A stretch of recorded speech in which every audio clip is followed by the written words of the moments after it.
শুভ জন্মাষ্টমীর শুভেচ্ছা জানাই সবাইকে। আজকের এই পবিত্র দিনে আমাদের পাড়ায় শ্রীকৃষ্ণের জন্মতিথি উপলক্ষে কীর্তনের আয়োজন করা হয়েছে। এবারে অনুষ্ঠানটা খুব সাদামাটা, তেমন কোনো সাজসজ্জার নেই, কোনো জমকালো আয়োজন নেই, কিন্তু আমাদের ভক্তি, শ্রদ্ধা এবং ভগবানের প্রতি প্রেম ঠিক আগের মতোই গভীর।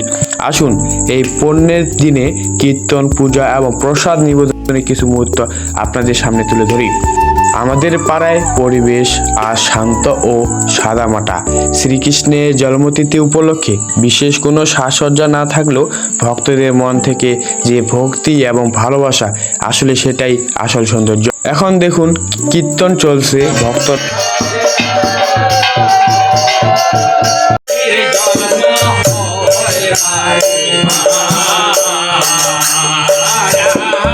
একত্রে শ্রীকৃষ্ণের নাম গান করেছে, ভগবানের প্রতি তাদের গভীর ভক্তি প্রকাশ করেছে।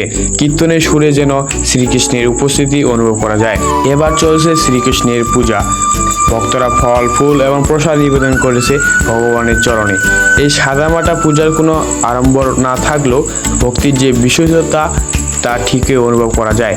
প্রসাদ গ্রহণের মাধ্যমে আমরা শ্রীকৃষ্ণের আশীর্বাদ লাভের চেষ্টা করেছি। আজকের এই সাধারণ অথচ পবিত্র উদযাপন আমাদের পাড়ার আসল রূপ তুলে ধরেছে। সাজসজ্জা বা বাহারি আয়োজন ছাড়াই আমরা ভক্তির প্রকৃত অর্থ বুঝতে পারছি।